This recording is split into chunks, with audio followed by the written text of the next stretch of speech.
Basil Joseph ಮತ್ತು Tovino Thomas ಅವರ combination ನಲ್ಲಿ ಬಂದಿರುವ ಹೊಸ ಸಿನಿಮಾ ಅತಿರಡಿ. ಇದರ ಕನ್ನಡ ವರ್ಷನ್ ಸೋನಿ ಲಿವ್ ಅಲ್ಲಿ ಸ್ಟ್ರೀಮ್ ಆಗ್ತಾ ಇದ್ದು ಪ್ರೇಕ್ಷಕರಿಂದ ಒಳ್ಳೆ ಪ್ರಶಂಸೆ ಗಳಿಸ್ಕೊಳ್ತಿದೆ. ಸಿನಿಮಾ ಸಂಬಂಧಪಟ್ಟ ವಿಡಿಯೋ ಮತ್ತೆ ರಿವ್ಯೂಗಳಿಗಾಗಿ ಈ ಕೂಡಲೇ ನಮ್ಮ ಚಾನಲ್ಗೆ ಸಬ್ಸ್ಕ್ರೈಬ್ ಮಾಡಿ ಸಪೋರ್ಟ್ ಮಾಡಿ.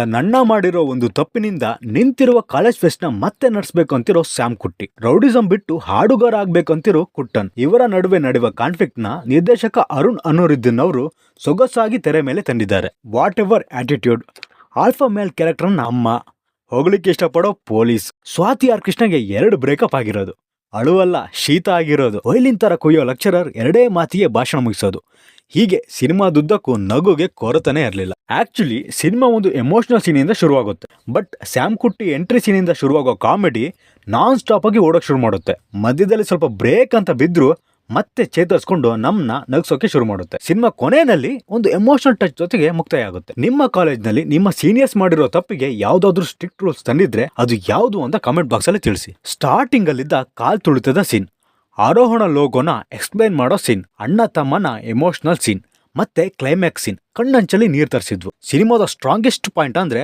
ಅದು ಅದರ ಕಾಮಿಡಿ ಮತ್ತೆ ಎಮೋಷನಲ್ ಕೋರ್. ಸ್ಯಾಮ್ಯುಯಲ್ ಹೆನ್ರಿ ಅವರ ಕ್ಯಾಮ್ರಾ ಕೈ ಚಳಕ ಸೂಪರ್ ಆಗಿತ್ತು. ಇಂಟರ್ವಲ್ ಮತ್ತೆ ಕ್ಲೈಮ್ಯಾಕ್ಸ್ ಬಿಜಿಎಂಗೆ ವಿಷ್ಣು ವಿಜಯ್ ಅವರಿಗೆ ಒಂದು ಚಪ್ಪಾಳೆ ಬರಲೇಬೇಕು.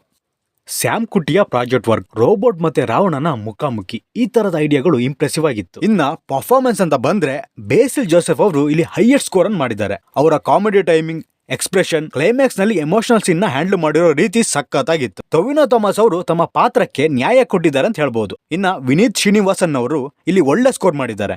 ನಮ್ಮ ಡೆಲ್ಲಿಲೂ ರಿಯಾ ಶಿಬು ಅವರ ಸ್ಕ್ರೀನ್ ಪ್ರೆಸೆನ್ಸ್ ಸೂಪರ್ ಆಗಿತ್ತು. ಇನ್ನ ಕುಟ್ಟನ್ ಪಾತ್ರನ ಇನ್ನಷ್ಟು ಎಕ್ಸ್ಪ್ಲೋರ್ ಮಾಡಬಹುದಿತ್ತು. ಆ ಪಾತ್ರ ಸ್ಟಾರ್ಟಿಂಗ್ ಅಲ್ಲಿ ಕನೆಕ್ಟ್ ಆದ್ರೂ ಆಮೇಲೆ ಡಿಸ್ಕನೆಕ್ಟ್ ಆಗೋಕೆ ಶುರು ಆಗುತ್ತೆ. ಬೇಸಿಕಲಿ ಆ ಪಾತ್ರ ಸ್ಟ್ರಾಂಗ್ ಆಗಿದೆ, ಬಟ್ ಅದಕ್ಕೆ ರೀಸನ್ ಸರಿಯಾಗಿ ಕೊಟ್ಟಿಲ್ಲ. ತಾಯಿ ಮಗನ ಸೆಂಟಿಮೆಂಟ್ ನ ಇನ್ನಷ್ಟು ಎಕ್ಸ್ಪ್ಲೋರ್ ಮಾಡಿದ್ರೆ ಕ್ಲೈಮ್ಯಾಕ್ಸ್ ಇನ್ನಷ್ಟು ಪವರ್ಫುಲ್ ಆಗಿರೋದು ಅನ್ಸ್ತು. ಒಂದು ಎಮೋಷನಲ್ ಟಚ್ ಇರೋ ಫನ್ ಮೂವಿನ ನೋಡ್ಬೇಕು ಅಂತ ಅನ್ಸಿದ್ರೆ ನಿಮಗೆ ಇದು ಗ್ರೀನ್ ಸಿಗ್ನಲ್.